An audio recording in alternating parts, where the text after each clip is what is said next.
Bueno, buenas tardes. Tenemos aquí el agrado de- de presentar el tópico geográfico. Tiene sentido una geografía de la paz. Nos van a estar acompañando Luis Brendes Peña, que está aquí presente. Es filósofo doctor en geografía social de la Universidad Friedrich Schiller de Jena, doctor en geografía de la Universidad de Rennes II, con un postdoctorado en estudio de paz y reconciliación de la Universidad Friedrich Schiller de Jena, vicepresidente de la Asociación Internacional de Estudios de Reconciliación y miembro fundador de GeoRaízal.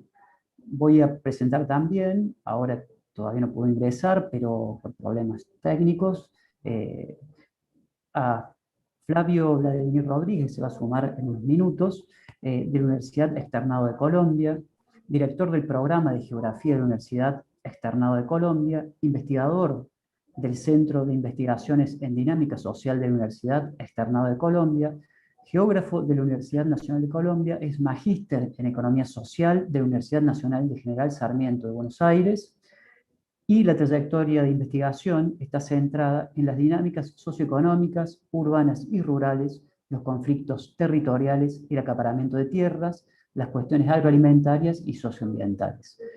Eh, Tenemos entonces el placer, digamos, el agrado de tener aquí estos académicos con bastante recorrido, digamos, en esta problemática tan fundamental, digamos, para las democracias en América Latina y para pensar también más allá de América Latina en el sur-sur, que tiene que ver con las geografías de la paz y tiene que ver también con procesos, digamos, de reconciliación luego de distintos eventos, ¿no? Y de procesos históricos.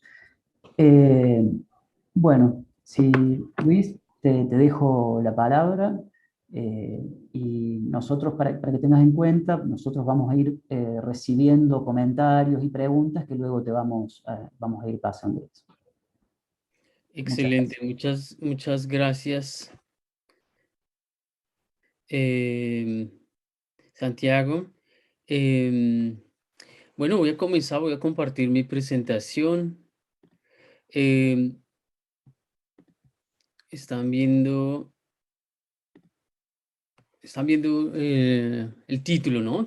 Tiene sentido la geografía de la paz, es el título que presentamos. Bueno, agradezco a los organizadores y organizadoras, a todo el equipo técnico que está detrás de esta iniciativa.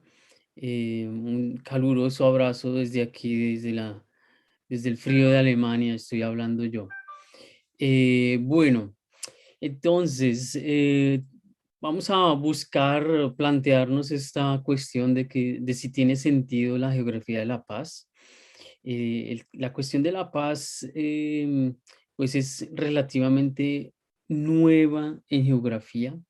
Por supuesto, han existido nociones de paz en diferentes perspectivas de la geografía. No vamos a poder discutir eso. Lo que vamos a poder discutir es básicamente estos dos puntos de mi lado. Vladimir tiene otros dos puntos, pero mi objetivo es básicamente introducir algunos conceptos básicos sobre la paz y lo otro, diferenciar entre las geografías de la paz que se hacen en el norte global y las geografías de la paz que se hacen, digamos, en Latinoamérica. Ese va a ser los dos temas grandes. Hay muchos temas en los que uno podría abordar cuando habla de geografía de la paz, pero digamos que por cuestión de tiempo nos vamos a concentrar en esos dos temas, ¿no? Entonces, hay para hablar sobre los enfoques de la paz, hay dos autores claves. No voy a hacer una síntesis de cuáles son los estudios de la paz. No hay tiempo para hacer un estado del arte de los estudios de la paz. Voy a referirme a dos autores que probablemente sean los dos autores más influyentes hoy día en las discusiones sobre la paz. Uno es Jean-Paul Lederach, muy importante, muy conocido entre las personas digamos que están cerca al proceso de paz en Colombia. Jean-Paul Lederac fue uno de los asesores fundamentales del gobierno nacional para el diseño de la implementación, del acuerdo, del enfoque, ¿sí? Y el otro es un irenólogo, un estudioso de la paz. Irenología es el otro término. Si se me sale el término irenología, se refiere a estudios de paz, también es otra forma de decirlo. El otro autor es Wolfgang Dietrich, que también tiene un enfoque que está muy en boga, que es el de las paces transracionales o el enfoque de las muchas paces, ¿no? Estos dos autores, digamos que hacen parte de lo que uno podría llamar el giro local en los estudios de paz, ¿no? El giro local en los estudios de paz básicamente consiste en una crítica a unos enfoques que existían antes, que son los enfoques liberales de la paz, ¿no? Los enfoques liberales de la paz básicamente decían hacer paz, construir paz, es un proceso de construir instituciones liberales en una sociedad, ¿no? Son los enfoques liberales o wilsonianos también, son los enfoques que uno encuentra justo después de la caída del muro. Probablemente el proceso de Sudáfrica sea como el más conocido, y básicamente lo que se entendió en esa época, a comienzos de la década de los 90, es que hacer paz era liberalizar las, las sociedades en conflicto, ¿no? Es decir, violencia era sinónimo de falta de instituciones liberales, falta de capitalismo, ¿no? Ese era el enfoque wilsoniano. Estos dos autores, digamos que hacen parte de una tradición que se separa de esta perspectiva liberal, ¿no? Y que se conoce, estoy resumiendo mucho, ¿no? Se conoce como el giro local. ¿Qué es el giro local? Pues es un giro, es una perspectiva sobre la construcción de paz que dice que la paz no es un arreglo entre élites, ¿no? Sino que la paz es, digamos que empieza de abajo hacia arriba, ¿no?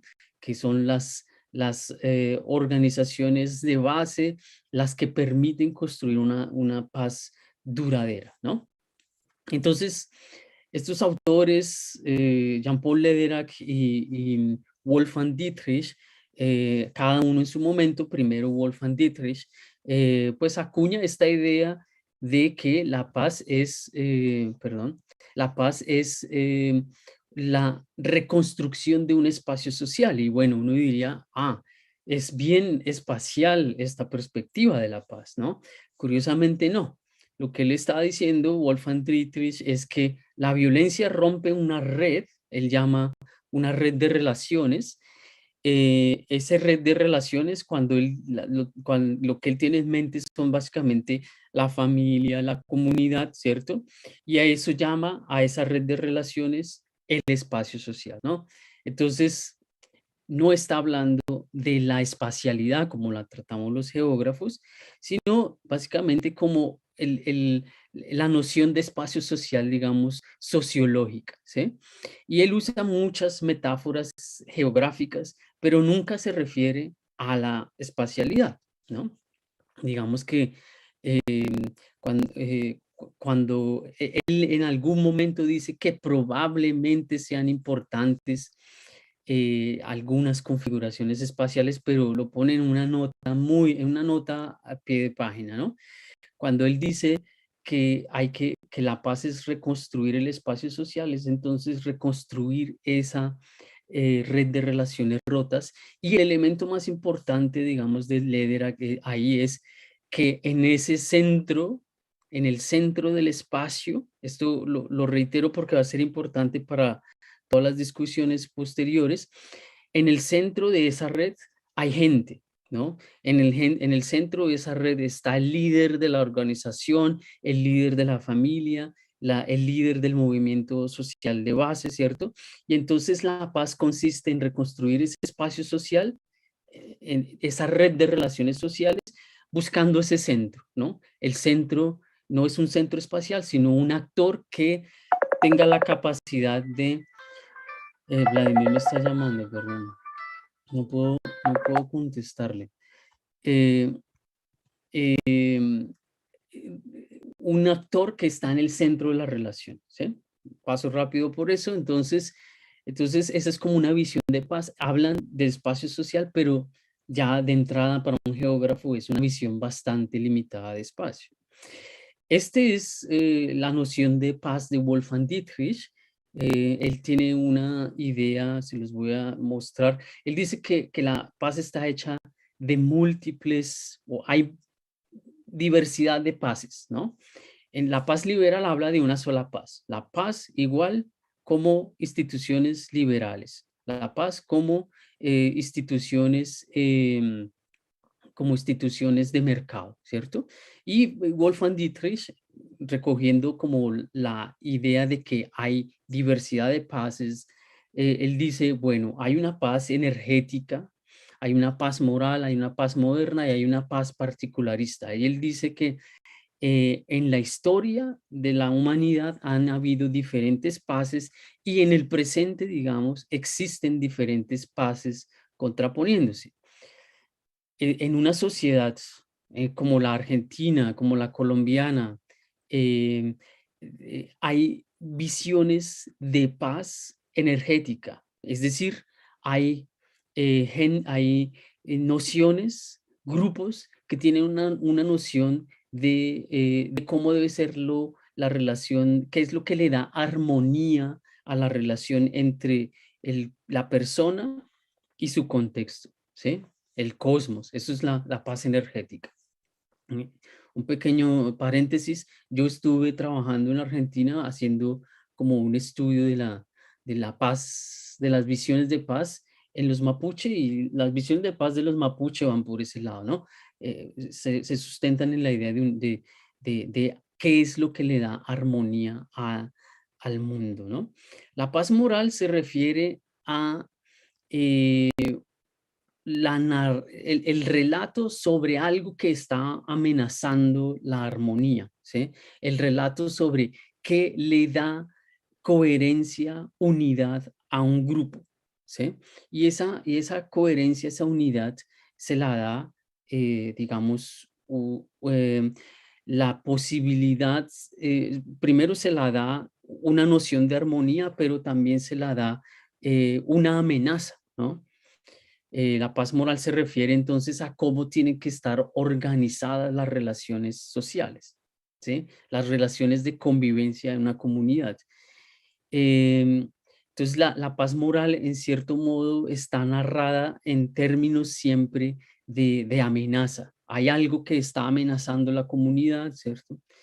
La paz moderna se refiere a las nociones, a diferentes nociones que existen sobre la convivencia en el marco, digamos, de las perspectivas que consideran la sociedad como una máquina, ¿no? O que la máquina tiene la sociedad tiene un funcionamiento, digamos, que es más o menos predecible, y que hay algunas, y que hay, se debe buscar la construcción de un valor para darle armonía política a esa sociedad.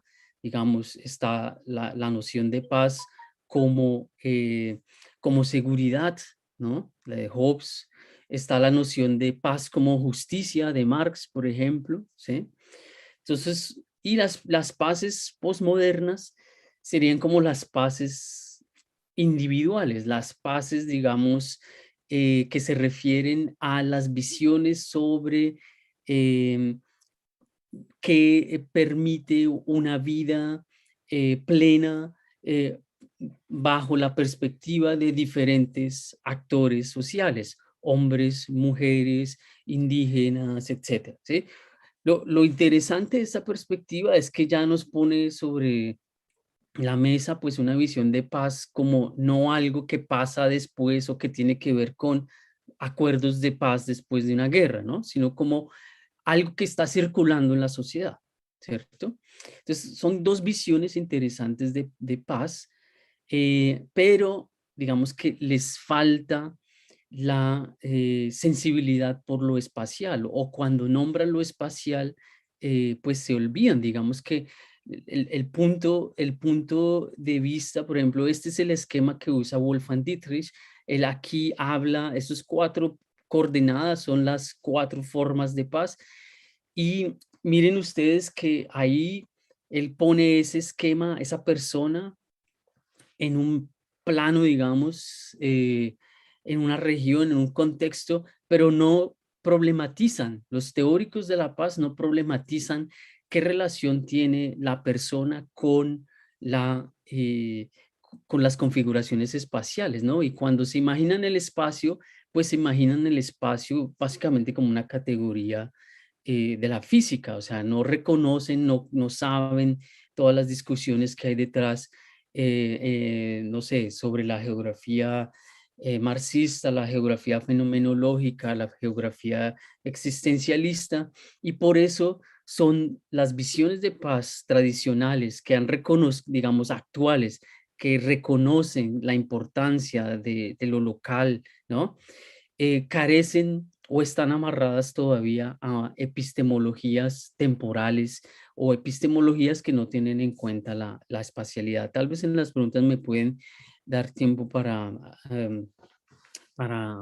extender eso. Perdón, miro el tiempo, ¿cuánto me queda? ¿Me puedes decir cuánto tiempo me queda, Santiago? Eh, Luis, podés avanzar por lo menos 5 minutos más, Ya, tranquilo. bien. Pues igual Vladimir todavía no está, no sé si se conectó. Por eso, en todo caso, avanzá y Bien, cualquier cosa te avisamos. listo. ¿Mm? Si no, exacto, puedo como, listo. Entonces, miren, como por el lado de los estudios de paz, se usan metáforas espaciales, pero no se conocen las teorías sobre el espacio. No hay geógrafos, no hay teóricos de la paz influyentes que lean seriamente geógrafos ni geógrafos, ¿no? Por supuesto, hoy, desde el año 2000 empezó a aparecer un enfoque que es el de las geografías de la paz, básicamente impulsado por las universidades, digamos, del norte global. Para ponerlo en términos muy simples, lo que busca esa geografía de la paz es mostrar que la paz es contextual y diversa, ¿sí?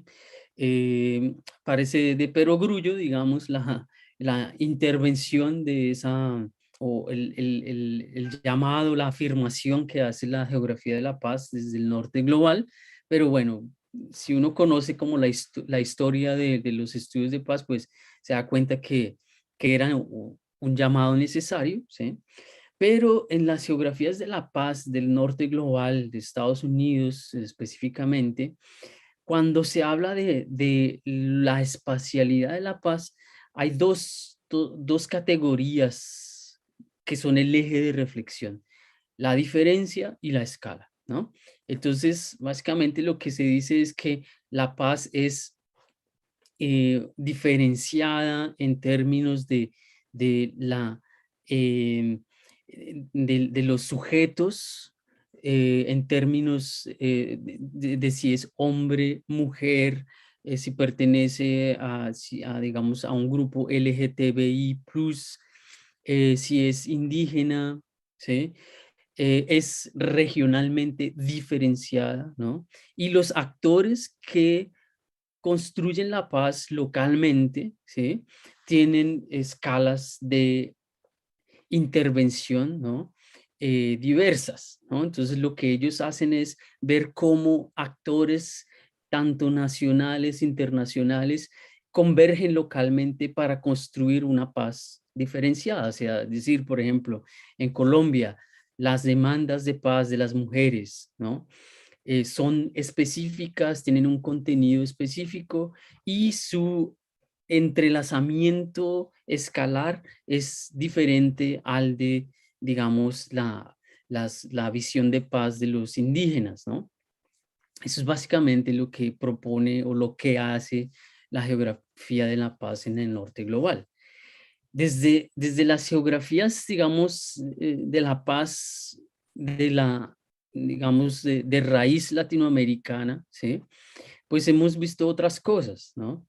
Cuando uno analiza los proyectos de las organizaciones sociales indígenas, campesinas, negras, uno se da cuenta que las categorías de diferencia y escala son interesantes, son pertinentes, ¿sí? Pero hay otras categorías, digamos, que podrían resultar mucho más eh, pertinentes para entender la espacialidad de la paz, es decir, cómo la paz se materializa, se materializa, digamos, ¿sí? Y se construye espacialmente, ¿sí? Primero que todo, las organizaciones sociales, por ejemplo, ahí tomo yo la noción de paz que viene de las organizaciones sociales colombianas. Ellos dicen, y esto es una innovación impresionante en términos de los estudios de paz para el resto, digamos, de los estudiosos de la paz, ellos dicen, la paz es reconstruir las funciones colectivas del territorio. Entonces ya eso es una noción súper interesante que, digamos, se enfrenta a esas visiones de paz como las que acabamos de ver de Jean-Paul Lederach, de Wolfgang Dietrich y por supuesto de las geografías de la paz, em, digamos, norteamericanas, ¿sí? Y del norte global, ¿no? Las organizaciones dicen, bueno, reconstruir las funciones colectivas quiere decir que la construcción de paz, salir del conflicto, transformar la economía, transformar la guerra, ¿cierto? Implica movilizar dos recursos. Por un lado, digamos que implica movilizar toda una imaginación geográfica que ahora no tengo tiempo, pero tal vez en las preguntas me pueden pedir que lo especifique. Las organizaciones sociales cuando arman un proyecto, ellos dicen, bueno, la paz implica construir un nuevo paisaje. O sea, el paisaje de la guerra es, por ejemplo, el paisaje del monocultivo, ¿cierto? Entonces, frente al paisaje económico de la guerra, ellos tienen propuestas concretas de construcción del paisaje. Entonces, paisaje es una nueva categoría interesante que en los estudios de la geografía de la paz norteamericana no se tiene en cuenta. Cuando hablamos cuando se habla de construcción de paz, las organizaciones sociales dicen, construir paz es transformar la relación con la naturaleza, ¿no? Establecer una manera diferente de apropiar la naturaleza, no una manera utilitarista ni liberal de apropiación de la naturaleza, sino la apropiación, digamos, siguiendo o proponiendo otras racionalidades, ¿sí? Cuando las organizaciones sociales dicen cómo materializar o qué implica la paz, ellos dicen también implica construir una nueva cotidianidad, una nueva forma de apropiación de los espacios, de la manera como, de los espacios de encuentro, de los tiempos cotidianos, ¿no? Y entonces en ese lado, poniéndolo académicamente en términos geográficos, ellos reivindican que la construcción de paz tiene que ver con una reconfiguración de los sentidos y las prácticas del lugar. Y por último, las organizaciones sociales dicen también la construcción de paz es algo que pasa por eh, llegar a un proyecto territorial, es decir, construir una noción de cómo tiene que estar organizado el territorio. Organizado el territorio quiere decir cómo se va a expresar en términos, si lo quieren ustedes, jurisdiccionales, de la autonomía que implica la materialización de un proyecto de paz. Entonces, digamos que las organizaciones sociales cuando dicen que la construcción de paz pasa por rehabilitar las funciones colectivas del territorio, pues eso, movilizan tanto esta imaginación geográfica y movilizan una imaginación moral, ¿no? O sea, una visión de un concepto de reparación, unos lemas, una visión de armonía, etcétera, ¿sí? Eso es, digamos, si ustedes lo contrastan, pues ahí aparecen otras categorías: paisaje, naturaleza o medio ambiente o modelo de naturaleza. Tenemos muchos nombres en la academia para referirnos a eso: lugar y territorio, ¿no? Y contrastado de eso con las perspectivas, digamos, de la geografía de la paz del norte global, es evidente que se requieren muchas más otras categorías para entender la espacialidad de la paz. Yo haría ahí una pausa, entonces, si miramos cómo está el tiempo, si Vladimir entró, si no, entonces yo podría como extenderme en alguna parte. Entonces, Santiago, si quiere contarme cómo, Luis, todavía Vladimir no ingresó, entonces ya, sería apropiado que puedas extenderte un poco más y bueno, y después, en todo caso, te realizamos algunas preguntas. ya, eh, bien. bien, bien, bueno. Tal vez me gustaría ejemplificar cosas de estas que estoy mostrándoles, porque así como rápido como lo mostré, pues seguramente queda muy abstracto. Voy a aquí mostrarles otra cosa que creo que es más pertinente. Ya estoy por acá. Ah, Estaba, Vladimir entró. Bueno, es que estaba listo. entrando con el computador de mi esposa, de Laura, y entonces no me conocían. Y antes Ya, había entrado con el computador, con el iPhone. Qué pena con ustedes. todo bien, Se todo me bien, todo cogió bien. un viaje. Por acá estoy. Bien, bien, bien. No, Santiago, ya. Hola, mucho gusto de verlo también. hola Flavio, buenas tardes. Buenas Bueno, un tardes. gusto que hayas podido ingresar. Qué Eh, bien. entonces, si te parece, Luis, reorganizamos ahora que está presente Bien, bien, bien. Flavio, ¿sí? Bien. Listo. Eh, Flavio, ¿vos estarías necesitas unos minutos más o ya podés comenzar? ¿Yo? ¿Estás hablando Sí, con Luis? Ah, no, nosotros ya hablamos con Luis un poco, ¿no? Entonces, sí, sí, sí, sí. yo Vladimir, estoy. ya hice mi exposición, entonces, si Ah, usted ¿ya la quiere, hiciste? entonces sigue. Sí, sí, sí. Qué cosa. Yo quería escucharte, pero bueno, seguro que Bueno, en otras ocasiones nos hemos escuchado. No, sí. pues acá estoy listo, tratando de entrar, entonces estoy listo. Quisiera compartir pantalla. Vamos a ver si se puede. ¿Me están viendo ahí? Sí. Estamos bien, Flavio, sí. Listo. Bueno, vamos a tratar cuánto tiempo tengo para estar sobre el tiempo y no Y pasarme. 15, 20 minutos y nos quedarían 10 minutos de Listo. respuestas, digamos, entre preguntas y diálogo. Bueno, perfecto. Entonces voy a empezar bueno, lo que he preparado para acompañar esta disertación con Luis Bernet es una reflexión sobre la pregunta si tiene sentido la geografía de la paz y pues la respondemos con el asunto del ordenamiento territorial para el mandato constitucional de la paz.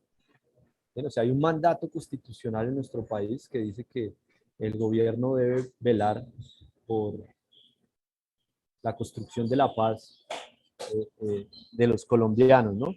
Y ese es importante hablar desde la Constitución para la geografía, porque todas las constituciones latinoamericanas, bueno, y del mundo, alemanas, inglesas, norteamericanas, cuentan con un elemento muy importante que es el régimen territorial que combina tres elementos: la forma espacial del Estado, la forma de gobierno y la forma eh, eh, eh, territorial o el régimen territorial que el país define. Entonces, bueno, este es una reflexión a partir del acompañamiento a territorios PEDET, donde se concreta parte del acuerdo territorial denominado como alrededor de la paz territorial. Me imagino que Luis ya hizo pues la disertación ampliando que en Latinoamérica tenemos unas apuestas de paz territorial o de paz que van más allá del aspecto diferencial y escalar de la paz. Un poco eso Entonces vamos a ir hacia allá, o sea, cómo este mandato constitucional de la paz implica reconocer un régimen territorial, y reconocer un régimen territorial en sentido amplio implica reconocer tanto el régimen territorial constituido como el régimen territorial constituyente, ¿no? Entonces ahí hay un proceso dialéctico entre lo constituido y lo constituyente que implica en el sentido del acuerdo de paz en Colombia y del proceso de paz, pues el reconocimiento de esos territorios. Bueno, esto lo hacemos desde una perspectiva geohistórica y georraizal. Estamos hablando de que tenemos que reconocer la producción social del espacio de y los procesos de la producción social del espacio de nuestros pueblos, ¿no? No solo trasladar la manera como ha sido comprendida la producción social del espacio en otros continentes, y esto implica pues tener en cuenta procesos de urbanización, de industrialización, disímiles de nuestras latitudes, que le van imprimiendo a la forma espacial del Estado, de la que hablaremos más adelante, una disfuncionalidad heredada, o sea, ciudades que tienen un proceso de urbanización diferente a las europeas, donde hay una permanencia además del patrón espacial prehispánico y colonial en su configuración. O sea, aquí las comunidades indígenas no están solo en los museos, sino que sus prácticas espaciales le están dando forma a la espacialidad del Estado. Y hay una continua supresión de las fuerzas geopolíticas internas, o sea, de comunidades indígenas, de quilombolas, digamos, también, pero afrodescendientes y campesinos, que son fuerzas geopolíticas que han estado aliadas o no con las élites regionales y que han sido suprimidas en términos de las guerras regionales del siglo XIX y de cómo resurgen en los conflictos armados por la tierra y por la participación política en el siglo XX. También hay un largo proceso ya desde la Constitución del 91, o sea, tenemos una Constitución treintañera, donde se debilitó mucho la propuesta del constituyente primario sobre la organización territorial con etes indígenas y con otras figuras territoriales que no lograron consolidarse después de una larga eh, debate en exposición de motivos de leyes de Locke, quiere decir Ley Orgánica de Ordenamiento Territorial, que finalmente no resolvió lo planteado en la Constitución del 91 y terminó haciendo muchos planteamientos de un ordenamiento más bien territorial corporativo, donde se le da más fuerza a las empresas, ¿no?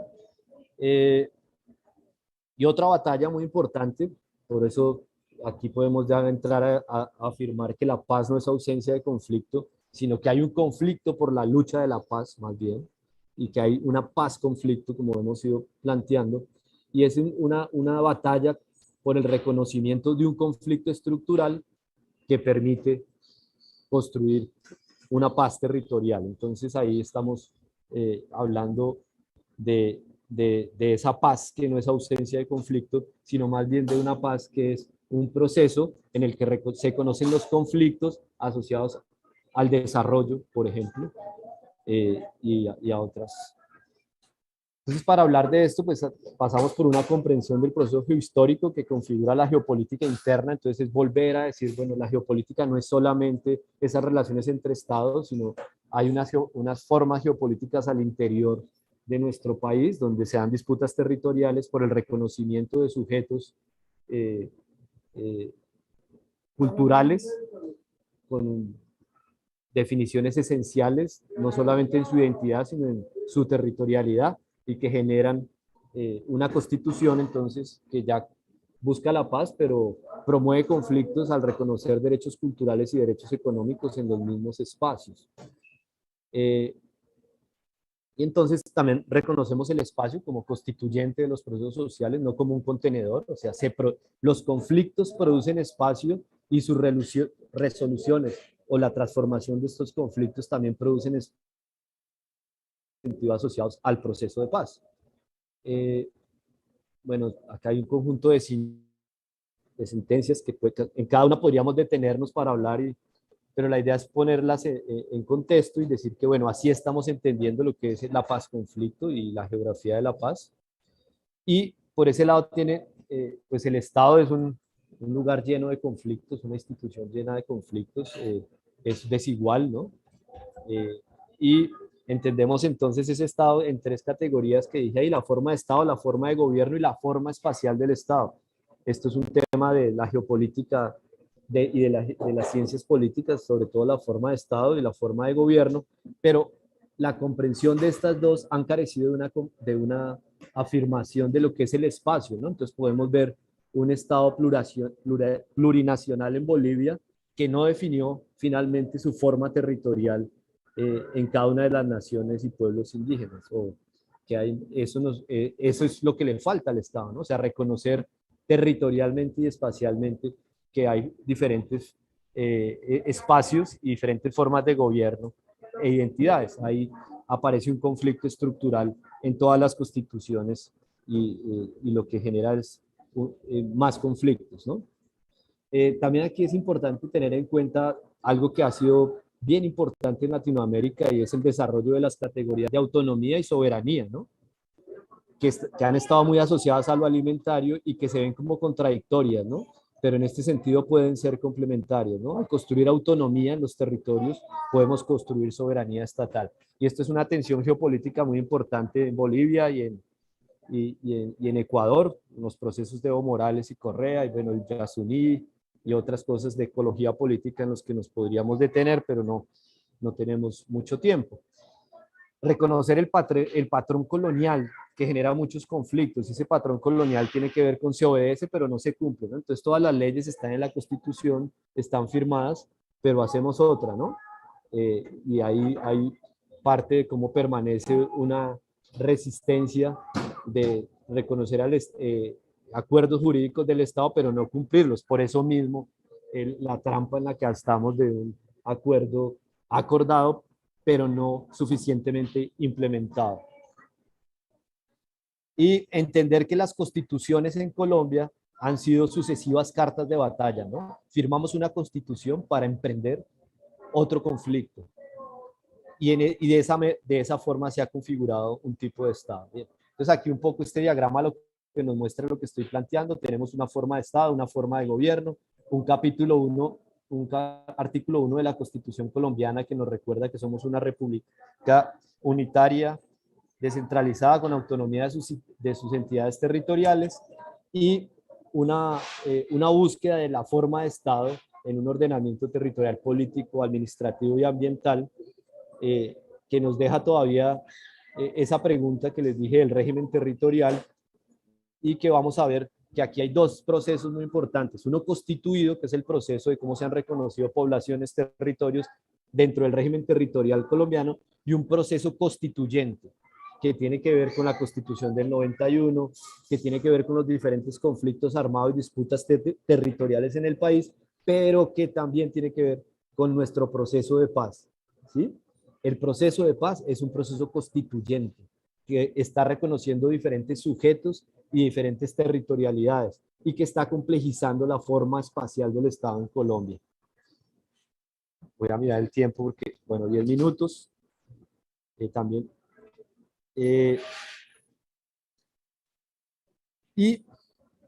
Esto hace parte entonces de un proceso largo, o sea, un proceso de paz, y los conflictos en Colombia hacen parte del proceso de configuración de nuestro Estado y de nuestra forma espacial del Estado.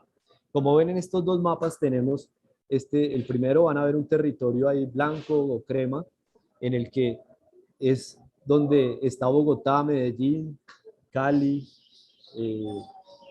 Santa Marta, bueno, Barranquilla. Es el lugar donde se han consolidado las instituciones del Estado, donde hay mayor urbanización y donde se ha caracterizado que hay un Estado andinocéntrico, ¿no? El Estado andinocéntrico. El resto del país, que eran antiguos territorios nacionales en este mapa, ahora son reconocidos como territorios PEDET, ¿no? Que es el otro mapa. Todos esos territorios PEDET son los territorios donde hubo más conflicto, donde hay más coca, donde hubo más víctimas, donde hubo más bombardeos, donde hay más minas, bueno, donde están todos los problemas que caracterizan al conflicto armado, social y político colombiano.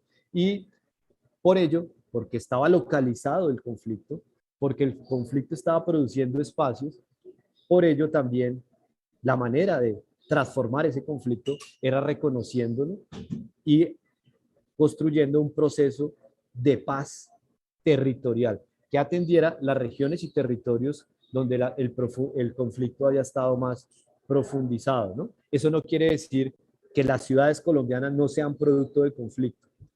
Bien, acá tenemos un fenómeno de urbanización muy importante que se llama la ciudad refugio.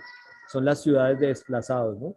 De más de 6 millones de desplazados y de 7 millones de hectáreas despojadas de tierra, que son los motores de la urbanización informal y popular. Por eso aquí la economía popular es candente y dinámica, porque tenemos mucha fuerza de trabajo expulsada del campo que permite la competitividad de las ciudades. Entonces hay una coincidencia espacial entre aquellos antiguos territorios nacionales y los hoy territorios PEDET. Esos territorios nacionales fueron comprendidos como territorios que todavía no tenían la mayoría de edad para manejarse por ellos mismos y tenían que ser manejados desde el centro. Y esas son las herencias que permanecen de la centralización político-administrativa y de la centralización del poder y de la imposibilidad de construir una democracia territorial amplia o de ampliar territorialmente la democracia participativa y representativa en Colombia, que es uno de los puntos del acuerdo, el punto 2. Y este mapa es muy importante, lo trabajamos con un amigo, Pierre Raimondi, que hizo su tesis de geopolítica en París, y muestra pues el ordenamiento territorial producido por el conflicto, ¿no? Estas son estas franjas, ahí vamos a ver 5 franjas rojas. Esas 5 franjas rojas son el ordenamiento territorial transversal de nuestro país, que tiene una herencia precolombina. La manera como antes de los españoles, y también después, pero afirmadamente antes de los españoles, se apropiaba este territorio tenía que ver con un ordenamiento transversal que cruza las cordilleras de oriente a occidente.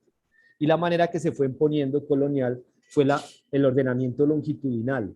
Estas líneas verdes, ¿no?, que conectan al puerto de Santa Marta y de Barranquilla con la metrópolis y que hacen que nos desconectemos, ¿no? Un ordenamiento más exógeno que endógeno. Y lo que vemos aquí son alrededor de esas franjas rojas, unas franjas cafés, esas líneas rojas, unas franjas cafés. Voy a trabajar sobre una de esas franjas, la que está más al norte y que junta el Urabá, esa zona que colinda con Panamá, con Venezuela. Las manchas verdes que ven ustedes ahí son los cultivos de coca, ¿no? Y ese es un corredor que junta desde Venezuela, Catatumbo, pasando por el Magdalena Medio y el Urabá, y es un corredor geoestratégico del conflicto y de la economía del narcotráfico, pero es una manera como el conflicto, los actores del conflicto y las comunidades que habitan estos territorios han apropiado la transversalidad precolombina del ordenamiento territorial colombiano, que es un ordenamiento no reconocido y que puja con el ordenamiento territorial político-administrativo. O sea que aquí hay otras regiones, ¿no? Otras regiones que se pujan dentro de la economía del narcotráfico y disputas políticas por entrar en el régimen territorial constituido. O sea, todos estos son procesos constituyentes y sobre este tipo de procesos del conflicto, de la economía del narcotráfico, es donde operan los procesos de paz territorial, ¿no?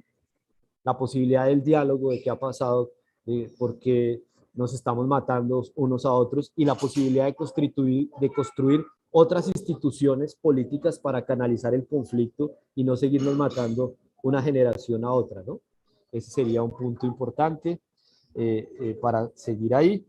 Bueno, llevo 15 minuticos y estoy aquí.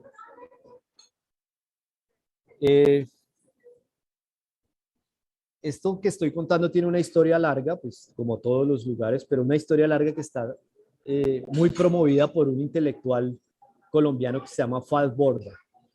Fals Borda empezó a hablar en el 80 de la insurgencia de las provincias. Su voz y su historia académica muestra la historia territorial de Colombia. Él empezó a ver de las insurgencias de las provincias, después hizo el libro La doble historia de la costa y empezó a mirar a hablar de un nuevo ordenamiento territorial y propuso 6 regiones. Esas 6 regiones después fueron una propuesta de la Constitución del 91 y después, cuando vio que estaba en la Constitución, pero eso no se concretaba, construyó otro libro que se llama Acción y Espacio, ¿no? Que es muy interesante, ¿no? De pronto ahí tiene que ver con lo que viene trabajando Luis de la geografía accional, ¿no? Ese origen ahí en Falsborda está interesante y precisamente fue al sentirse de que esto no avanzaba rápido, que teníamos que construir una acción en el espacio y que esa acción en el espacio estaba arraigada, que era arraigada en unos planteamientos que lo llevaron a enunciar el socialismo raizal, ¿no? Pero ese socialismo raizal tenía que ver con unas dinámicas espaciales y territoriales que deberían de ser reconocidas por la Constitución. Bien, vamos a plantear aquí otro punto, dado el tiempo, que es esa Constitución del 91, que no logra concretar muchas cosas del constituyente primario o del pueblo, que no menciona al pueblo, menciona al constituyente primario. Dejó una disfuncionalidad territorial en Colombia, que es el peso de muchas funciones dentro de los municipios y desvertebró a los departamentos. Porque en esa constitución hubo un debate muy interesante para la geografía política colombiana, que es hablar de corrientes departamentalistas, corrientes regionalistas y corrientes provincialistas. Todas esas se disputaron y hay grandes debates y grandes archivos sobre cómo fue eso, pero eso que estaba pasando también estaba pasando sobre estas dos figuras que pongo ahí, ¿no? O sea, Colombia, un país configurado por esos Andes, por esa orogénesis andina y por ese relieve que va definiendo tanto el ordenamiento longitudinal como el ordenamiento transversal. Colombia, un país donde ese estado andinocéntrico ha sido apalancado por una urbanización, ¿no? Ahí es donde está la urbanización. Es un estado apalancado por la urbanización y un estado andinocéntrico, donde muchos constitucionalistas y geógrafos hemos planteado que es un país que tiene más territorio que estado, ¿no? Y por eso las disputas territoriales y la construcción de la paz es una forma de configurar y construir estado. Y aquí estas últimas tesis es, pues bueno, tenemos un estado donde la participación política y sus presidentes han sido elegidos precisamente como personas con nacimiento y con procesos políticos en los Andes centrales, en su mayoría, y la participación política de otras regiones como la Orinoquía, la Amazonía, el Pacífico y parte del Caribe es restringida. Por eso el segundo punto de hablar de una apertura democrática y una participación política construida desde otros territorios, como son los PEDET, son importantes. Esta radiografía aquí se ve claramente, ¿no? Entonces, la ciudad urbanizada, los PEDET, y aquí contrasta, ¿no? No hay procesos de paz, no hay conflictos supuestamente, donde hay urbanización. Eso ha sido contrariado por la alcaldía de Bogotá al plantear dos PEDET urbanos, ¿no? El de Soacha y el de Sumapaz, sobre el que estamos trabajando. Bien, estos mapas pues van mostrando esa radiografía espacial del conflicto y la paz, y estos mapas nos llevan a ver que el proceso de paz y la geografía para la paz tiene sentido en tanto se disputa un ordenamiento territorial, una visión de desarrollo, una visión de naturaleza y una posibilidad de participación política que nos saque del conflicto de más de 50 años. Y esto en el proceso de paz y en la geografía de paz colombiana tiene que ver con esto, ¿no? Entonces, configurar la forma espacial del Estado en un reconocimiento de un proceso que va en dos vías, ¿no? Un ordenamiento territorial, económico y productivo, un ordenamiento territorial político-administrativo que resuelve la ausencia de participación política, que amplía la participación política en el territorio a través de ¿qué? De una propuesta que eran las circunscripciones transitorias y electorales de paz, que se iban a elegir democráticamente, ¿en dónde? En los territorios PEDET, que tenían la misión de reducir las desigualdades socioeconómicas, cerrar brechas socioeconómicas entre el campo y la ciudad y entre regiones a través de programas de desarrollo con enfoque territorial. A eso me refería con PEDET, el mecanismo con el cual se implementaba la paz territorial.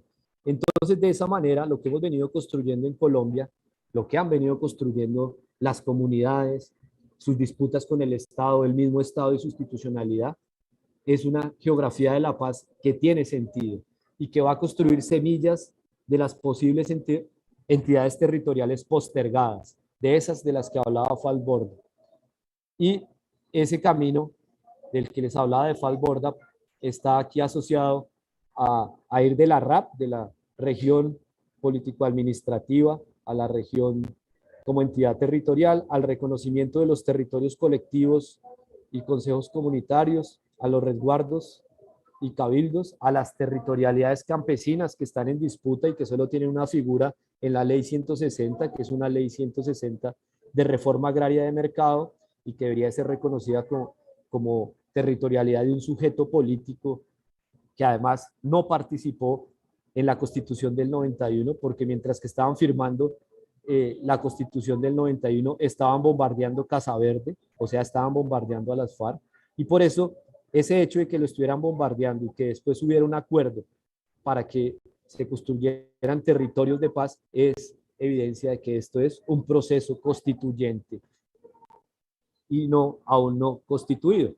Yo dejaría por ahí, quería compartir eso con ustedes, responder esa pregunta sugerente que nos pueden hacer desde otras latitudes, y creo que con eso fueron 23 minutos, me excusan por pasar. Bueno, muchas gracias Flavio, también muchas gracias Luis por haber compartido, digamos, por un lado las experiencias, digamos, de ustedes en términos de investigación, también en términos que se ve de involucramiento también con estos procesos tan fundamentales. Por el tiempo trataría de dedicarme a leerles algunas preguntas que han llegado, si les parece. No tenemos mucho tiempo, tenemos 10 minutos para extendernos en eso. Esta es una pregunta, tal vez digamos, le puedan responder o no, pero ¿con qué categorías analíticas podrían analizar la construcción de la reconciliación y el posconflicto? Surgieron esos dos temas, ¿no? Reconciliación y posconflicto, pero bueno, aquí está consultando el caso de Ruanda. No sé si hay información sobre eso. De cualquier manera, si no, creo que pensar esto de la reconciliación y el posconflicto en distintos países de América Latina es ya un tema sumamente interesante, digamos. Leo otra pregunta, ¿les parece? Y después les responden. Pedro de Cuba pregunta, ¿construir la paz es una utopía? Dice, ¿acaso el Estado, como contrario a la paz, guerra, violencia, tiene que ver con el lugar o con las relaciones entre opresores y oprimidos? Esa es una pregunta, ¿no? Y por otra dice, ¿cómo puede nuestra ciencia, la geografía, contribuir a desarrollar la cooperación para la paz? Creo que fueron adelantando algunas cuestiones.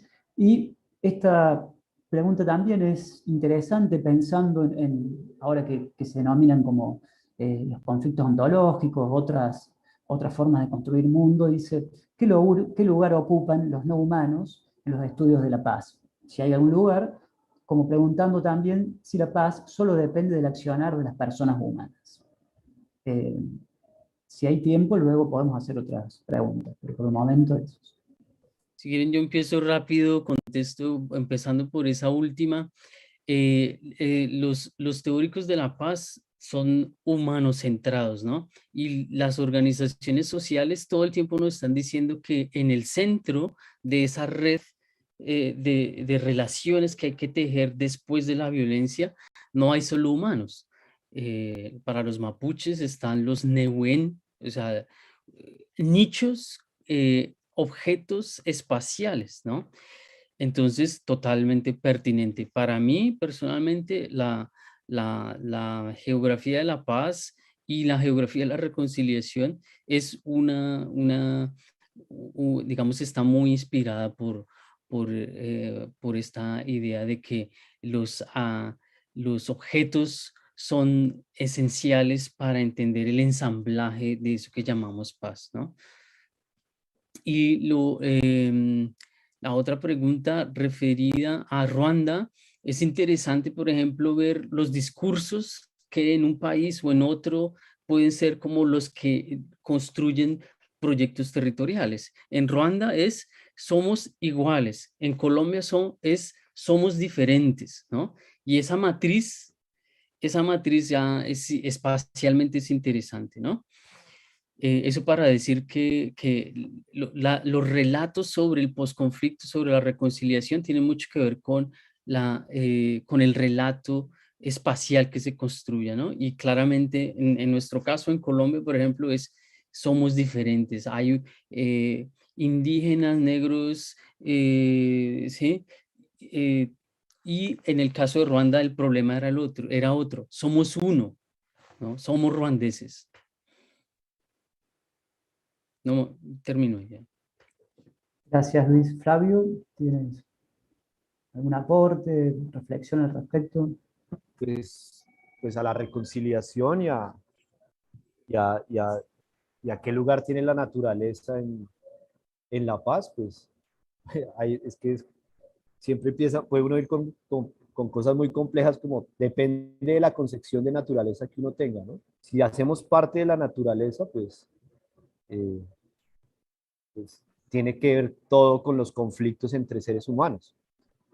Eh, y en ese sentido, si hacemos parte de la naturaleza, pues somos naturaleza transformada y lo más básico para hablar ahí es de los alimentos, ¿no? Yo trabajo mucho esa relación entre y, y qué paz va a tener una familia que durante la pandemia se le desabasteció su nevera, su cocina, esa angustia de sentir el ardor en el estómago que significa el hambre, pues eso es uno de los escenarios más lejanos a la paz, ¿no?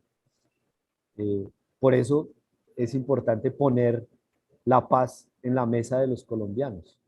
Y eso significa saber que este es un problema de desigualdades, de acceso a las condiciones básicas y que poner la paz sobre la mesa implica un proceso de comunión o más bien un proceso de integración social. Y eso es reconciliación, ¿no? Un proceso de integración social implica reconocer a Polanyi y desencastrar encastrar la economía nuevamente, reensamblar la economía en los tejidos sociales y en los bienes ambientales. Entonces ahí tenemos dos propuestas que están ancladas en lo territorial y lo vienen trabajando las comunidades, que es la economía social y solidaria. Ustedes conocen toda la propuesta de José Luis Corallo, además donde yo estudié mi maestría ahí, por eso conozco Buenos Aires y demás. Pero también la propuesta de la economía ecológica de Joan Martínez Alier y esta perspectiva que viene trabajando Luis y que hemos discutido también, que es una ecología política de la reconciliación, ¿no? Que es reconocer que pues ya lo plantearía Luis, que cuando se desarraiga una persona de sus condiciones vitales, pues se le está limitando el acceso a los alimentos, y los alimentos son agua, son tierra, ¿no? De esos cultivos de pan coger. Y ese desarraigo, pues, es violencia, ¿no? Y reconciliar el país implica que las personas puedan ser arraigadas nuevamente en sus territorios, ¿no? Y ahí sí, comillas, lo que plantea Luis ahí, que lo puede uno buscar también en otros textos, es reconstituir las funciones ecológicas de los territorios donde la gente vivía, es construir paz. Y eso es construir también reconciliación. Suenan con el que nuestro amigo cubano suena que, bueno, esto es utópico. Sí, esto es utópico. El socialismo fue construido por tres líneas de pensamiento, ¿no? El marxismo, el materialismo histórico, por el socialismo utópico, por la economía liberal inglesa y se me olvidó una, por la filosofía alemana. Entonces, siempre todas estas cosas tienen algo de utópicos y entonces para no ir tan lejos y hablar de nuestro amigo uruguayo, pues la utopía siempre es algo que está lejos y cuando llegamos nos ha cambiado. Ese es Galeano, ¿no? Y creo que, pues que no hay que tenerle miedo a la utopía, hay que verla con realidad, o sea, pues nosotros estamos en un proceso utópico. Yo le contaba a Luis y a otros compañeros, yo estaba aquí dentro de dos maestros, el maestro Darío Fajardo, que tenía toda la voluntad de construir un proceso de paz y con el que trabajé en eso, acompañando. Y la maestra Marta Herrera, que decía, todos los procesos de paz los han firmado, los han traicionado y han matado a los que han firmado. Entonces ahí le tocaba a uno tener la visión, el aporte del optimismo bolchevique y la realidad académica y algo de voluntad gramsciana para poder vivir en medio de esa utopía. Yo respondería así: no conozco de Ruanda, pero conozco el Catatumbo y el Magdalena Medio para la próxima, pero me gustaría conocer más de otras latitudes. Bien, no sé. Estamos en tiempo, probablemente, dado este contexto, digamos, la verdad que sería para seguir conversando, es como que nos quedamos ahí con pocos, como que arrancando el debate y la posibilidad, digamos, de seguir reflexionando. Eh, Hago solamente tal vez una pregunta, pero como para cerrar así 2 minutos.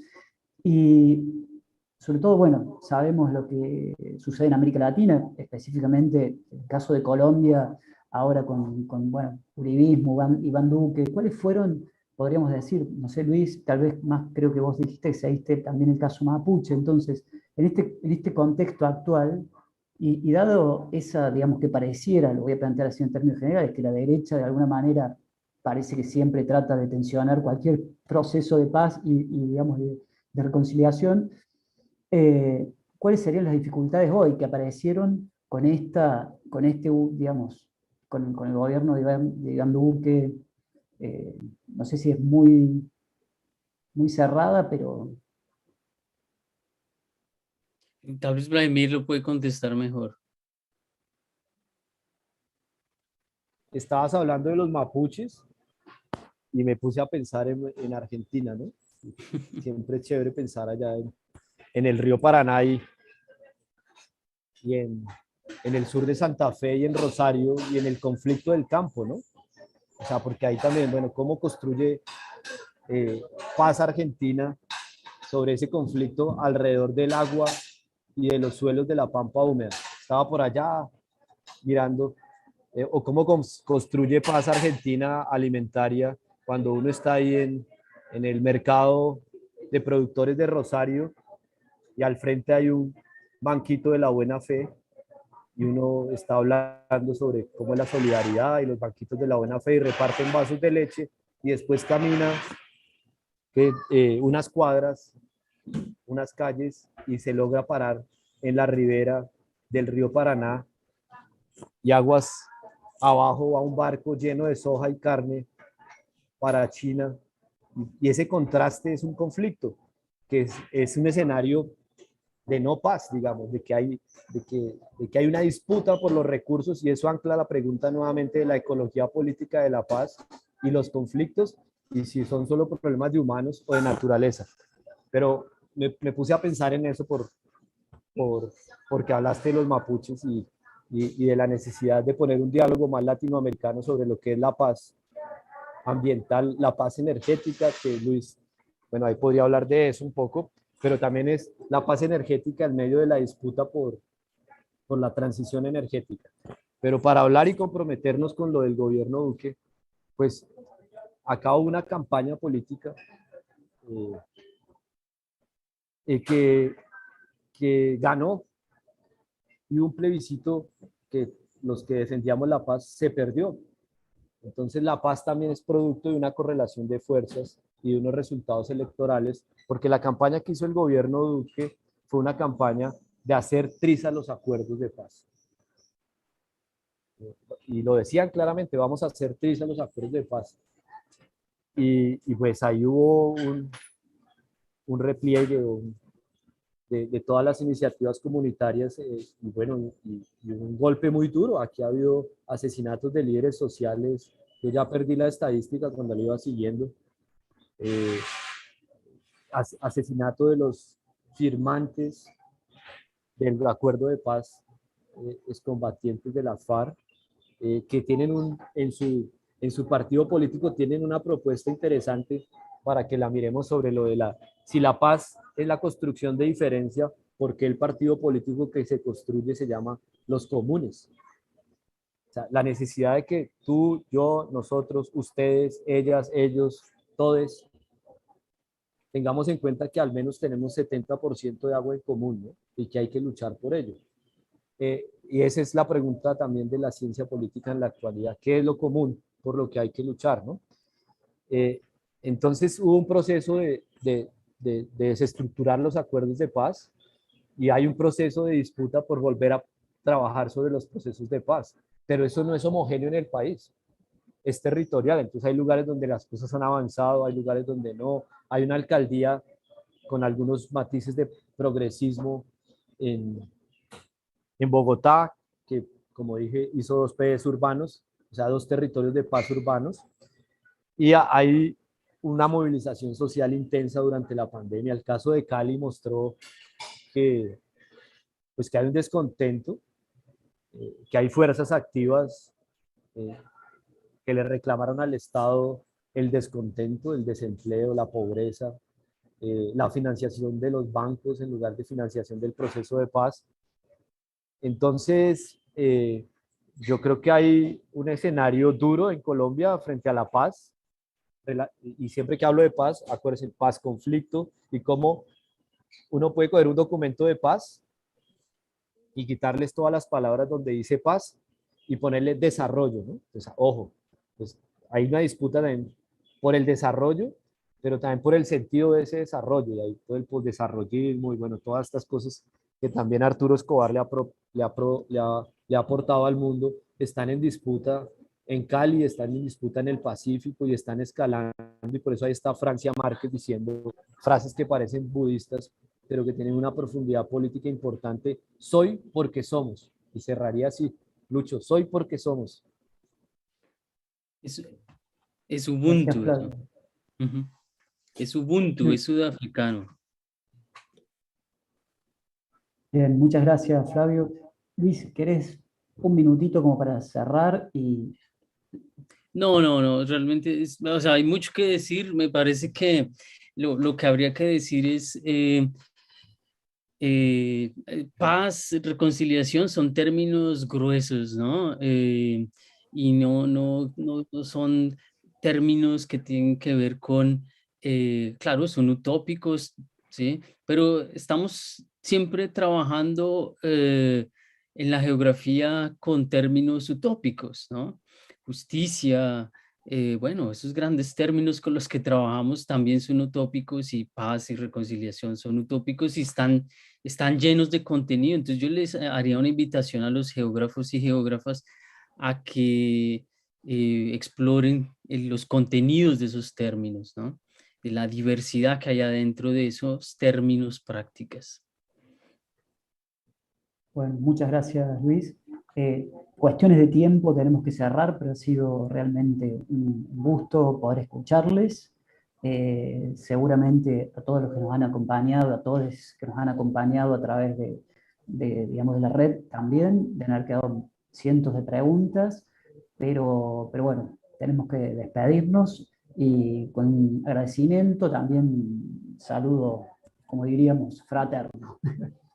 Muy bien. Muchas gracias a todos Gracias.